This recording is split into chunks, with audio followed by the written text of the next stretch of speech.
지금 봐도 뭐 현대 지금의 영화 같은 차라리 이게 120년 전 영화였을까 할 정도로 정말 대단하네요. 물론 그 영화가 오래돼서 뭐 우리가 그러죠, 스크린에서 비가 내린다 그러는데 비가 내리고 그렇지만 영화를 지금도 보면은 좀 어떻게 이렇게 그 높은 작품 만들었을까 이런 생각이 드네요. 우리가 이것을 어떻게 해석을 해야 될까요? 대열차 강도를 보셨겠지만 로케이션 영화예요. 무슨 말이냐면 당시에는 다 실내에서만 영화를 찍었거든요. 그러니까 다 서로 얘기가 된 상태에서 찍었는데 바깥으로 나가서 직접 자연에서 찍었고, 또 한 가지는 오픈 세트라는 방식을 또 도입을 하게 되죠. 특히 승무원을 납치하는 그 승무원을 가두는 장면에서 열차가 창문을 통해서 막 움직입니다. 이것은 당시로서는 뭐 지금처럼 이중 화면을 놓는다든가 또는 이렇게 만들 수 없기 때문에 당시에는 기차가 지나가는 곳에서 세트를 쳐서 영화를 찍게 되죠. 그것도 가능했던 건 보면 당시에는 무성 영화이기 때문에 그래도 가능했던데, 상상을 아무도 못했던 것을 바로 이 감독은 이 영화를 통해서 보여주게 되죠. 이뿐만 아니라 이 영화는 이런 세트와 로케이션뿐만 아니라 최초의 카메라 무빙이라는 것을 보여주게 됩니다. 카메라 무빙이 뭐냐면 카메라의 단순한 움직임이에요. 지금 우리가 생각하면 아주 쉽잖아요. 카메라, 예를 들어서 핸드폰을 듣고 사진 찍을 때 움직이면 이 자체가 이제 카메라 무빙이 되는데, 근데 당시 쓰인 카메라가 어떻게 생겼습니까? 자, 보이시나요? 네, 봤습니다. 이렇게 아주 무겁고 둔탁하고 또 크게 생겼죠. 그러다 보니 이동을 할 수가 없었어요. 심지어는 카메라를 돌리기조차 할 수가 없었던 시대였죠. 그럼에도 불구하고 자, 어떻게 했습니까? 여기서 카메라가, 이 에드윈 포터 감독은 카메라를 움직입니다. 어떤 점에서 움직이는가? 열차에서 사람들이 나와서 말을 탈 장면을 보면 카메라가 움직이기 시작해요. 그 무빙을 보죠. 뭐 이런 그 카메라 무빙. 또 어떤 효과가 있습니까? 열차를 탈취할 때 기관사하고 결투하는 장면 있잖아요. 싸움을 하면서 기관사를 바깥으로 집어 던지는 장면이 있는데, 이게 어떻게 보면 단순한 장면 같고 또 누가 봐도 이거는 뭐 약간 좀 조획됐네 라고 생각하는데, 이때 처음으로 몽타주라는 기법이 나옵니다. 물론 이때가 본격적인 몽타주는 아닙니다. 근데 몽타주의 가능성을 보여주게 된 거죠. 실질적으로 에이젠슈타인이 이 영화를 보고 영감을 얻었다 이런 그 얘기가 있을 만큼 대단히 의미 있는 장면이 이 영화입니다. 얼핏 보면 잘 모르시죠? 혹시 다시 보시게 된다면 열차를 탈취했을 때 승무원하고 싸웠던 장면 잘 보십시오. 잠깐 튀는 장면이 있습니다. 튄다? 편집에서 약간 좀 튀는 게 보이실 거예요. 그런 모습을, 그래서 바로 그 몽타주 기법이 처음으로 보여드리게 됩니다. 그리고 또 어떻게 됩니까? 달리는 열차에서 촬영을 하잖아요. 이 점도 당시에서는 상당히 어려운 촬영 기법인데도 불구하고 이 에드윈 포터 감독은 해냅니다. 그리고 이 영화에 또 보면은 정체로 보면 말이죠, 총 14개의 씬으로 구성되어 있어요. 특히 이 영화를 또 보면 마지막 장면에서 보면 말이죠, 강도가 관객한테 쏘는 장면도 있어요. 그것은 뭡니까? 도발이죠.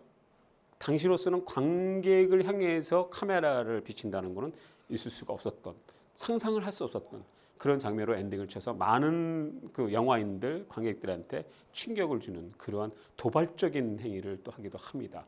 어떻게 보면은 상당히 실험적인, 지금의 할리우드는 상상할 수 없는 그런 거를 만들어내죠. 또 이 영화에 또 주는 매력이 또 뭡니까?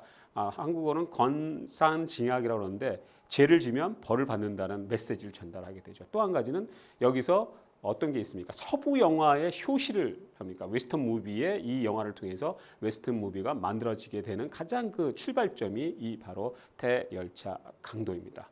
그만큼 이 영화는 관객들에게 아주 그 대단한 그러한 센세이션을 느끼게 되고, 어떻게 보면은 이 영화로 인해서 할리우드 영화의 본격적인 시작을 알리게 되는, 그야말로 대단히 실험적인 기법으로 평가되는 최고의 영화다라고 보시면 됩니다. 그래서 조르지 멜리아스의 영화도 굉장히 의미 있겠지만, 이 에드윈 포드 감독의 이 대열차 강도도 상당히 있다. 특히 또 한 가지 또 재미있는 것은 1960년대에 프랑스에서 프랑스와 드루포라는 감독, 사실 저 같은 영화 평론가 출신인데요. 이 사람이 여기서 만든 장르가, 새로운 장르가 뭐냐면 느와르라는 장르가 있습니다. 필름 느와르라고 하는데요. 어떻게 보면 이제 단순하게 이제 범죄 영화였던 것을 하나의 작품적 해석을 했는데 바로 그 필립 누아르의 효시적 역할을 한 것도 바로 이 대열차 강도입니다. 그만큼 이 영화는 영화의 어떤 장르 기법에서 조르주 멜리어스와 비견될 만큼 영화 역사상 아주 중요한 영화다. 굳이 저는 꼭 따진다면 평생 죽기 전까지 볼 영화 100편만 꼽는다면 저는 이 영화 꼽고 싶습니다. 근데 많은 분이 안 꼽아요. 왜냐하면 조르주 멜리어스가 너무 많은 역할을 했기 때문에. 근데 그렇지만 저는 여러분에게 이 두 영화를 비교를 해서 봐주신다면 당시대에 어떻게 영화가 발전됐고 할리우드과 비헐리우드이 어떻게 됐는지 그리고 현대 영화는 정반대 현상이 왜 일어났는지 충분히 공부하실 수 있을 거라고 생각합니다. 아주 의미 있는 그런 장면이고 또 우리가 꼭 봐야 될 그런 장면이다라고 보시면 되는데 하나 여기서 조금 더 덧붙이자면 이 영화는 그동안의 모든 영화에서 보이지 못했던 영상미가 있어요. 얼핏 보면 아무것도 아닌 것 같죠. 근데 거기 보면 사람의 움직임이라든가 또는 기차에서 달렸을 때 어떻게 됩니까? 창가에서 움직이는 뭐 기법은 아주 단순한 기법이었지만 지금 치면 아주 우수했지만 당시에서는 상상할 수 없는 마치 열차가 달리는 곳에서 마치 찍는 것 같은 그리고 화면 구성이 다양하게 구성되는데 이거를 추후에는 우리가 미장센이라는 용어를 쓰게 되죠. 미장센. 그러니까 미장센도 이 영화에서 보여줄 만큼 대단히 그 의미 있는 작품입니다. 자 여기서 우리가 한번 다시 뒤집어 보면 어떤 게 있습니까? 카메라 무빙, 세트와 로케이션, 오픈 세트 그리고 범죄 영화라고 할 수 있는 또는 르아르의 하나의 장르 형식 그리고 서부 영화의 효시적 역할 대단히 의미 있는 그런 작품이 바로 이 대열차 강도입니다. 여러분 이 작품 절대 잊으시면 안 되고요. 가능하시면 여러 번 보셔서 이 영화를 외워두시는 것도 영화 공부하시는데 아주 많은 도움이 되라고 생각이 됩니다. 자, 우리는 영화의 시작과 영화의 용어, 영화의 가장 기본적인 역사를 지금 이 시간을 통해서 여러분과 함께 같이 했습니다.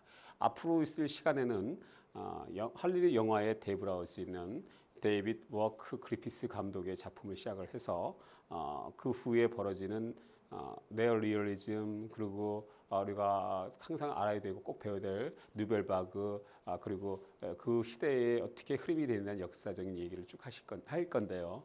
여러분한테 부탁드리고 싶은 거는 다음 이 수업에 들으시기 전에 그리피스 감독의 국가 탄생이라는 1915년도 작품을 꼭 미리 봐두시기 바랍니다. 사실 굉장히 지루하거든요. 3시간이 넘지만 이 영화를 꼭 보셔야 돼요. 그래야지만 앞으로 헐리우드 영화가 어떻게 변하는지 그리고 현대 영화가 어떻게 발전되는지 충분히 미리 공부하실 수 있을 거라고 생각합니다. 자, 제 시간 끝내기 전에 오늘 우리가 배웠던 자 여기 자막에 쭉 나오고 있습니다만은 역사 연대기부터 해서 한번 복습을 해주신다면 좀 더 영화에 대한 그 세계에 쉽게 이해할 수 있는 그러한 하나의 계기점이 되시지 않을까라고 생각합니다. 쭉 한번 보시고요. 그리고 즐거운 시간 가지시기 바라겠습니다. 다음 시간에 뵙겠습니다.